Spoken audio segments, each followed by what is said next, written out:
산불은 꺼졌지만 집을 잃은 이재민만 현재 700여 명에 달하는 것으로 집계가 되고 있습니다. 정신없이 불길을 피해서 집을 빠져나와 대피소에서 생활한 지 벌써 나흘째입니다. 하지만 언제 복구가 마무리돼 집으로 돌아갈 수 있을지 기약이 없는 상황입니다.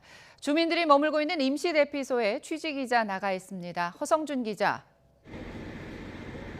네, 고성군에 마련된 임시 대피소입니다. 네, 말 그대로 임시 대피소라서 여러 가지로 참 불편하고 힘들 텐데 이재민들 어떻게 지내고 있습니까?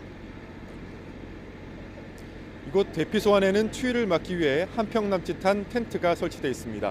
큰 곳에는 4명, 작은 데는 2명씩 들어가 생활하고 있습니다. 이재민들은 대피소 생활 중 가장 힘든 것이 추위와 싸우는 거라고 말합니다. 텐트 안에서 구호품으로 지급된 담요를 몸에 두르고 추위를 피하고 있습니다. 추위도 추위지만 마땅히 씻을 곳이 없다는 점도 큰 문제입니다. 130여 명이 화장실 세면대 2곳에서 몸을 씻고 빨래까지 하는 형편입니다. 오늘부터 이동 목욕차와 세탁기가 일부 지원되면서 여건은 조금 나아질 것으로 보입니다.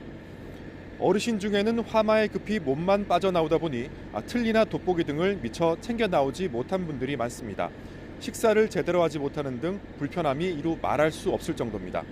산불로 이렇게 집을 잃고 대피소 생활을 하는 주민만 720여 명에 달합니다. 이재민들은 삶의 터전이 사라진 막막한 상황이지만 서로를 위로하며 힘든 시간을 견디고 있습니다. 네, 대피소 상황이 참 열악하다는 걸 알고 이 피해 주민들을 돕기 위한 온정의 손길도 이어지고 있죠. 네, 오늘 이곳 대피소에 의료봉사단이 도착했습니다. 의사와 간호사로 구성된 봉사단은 진료과별로 검사기기와 약을 챙겨와 진료를 하고 있습니다. 이재민들 가운데 어르신들이 많은 데다 차가운 체육관 바닥에서 며칠째 생활하다 보니 이곳저곳 아프다는 분들이 많습니다. 휴일이어서 병원 찾기가 마땅치 않았던 만큼 의료봉사단을 크게 반기고 있습니다. 종교단체와 기업에서 나온 자원봉사자도 수십 명입니다. 상심한 이재민들을 조금이나마 위로하는 마음으로 따뜻한 식사를 준비하는 데 여념이 없습니다. 이재민들을 위한 식료품과 구호물자도 계속 도착하고 있습니다. 하지만 가장 시급한 건 역시 주거지입니다. 앞서 산불 피해 지역이 특별재난지역으로 지정되면서 국가 차원의 지원이 이뤄지게 됐는데요. 정부는 우선 이재민들이 임시대피소에 장기간 머무르지 않도록 공공연수시설을 임시거처로 지원하기로 했습니다.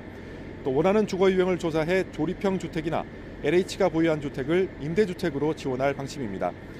이재민들은 어서 빨리 복구가 이뤄져 일상으로 돌아갈 수 있기를 간절히 바라고 있습니다. 지금까지 강원도 고성의 임시 대피소에서 YTN 허성준입니다.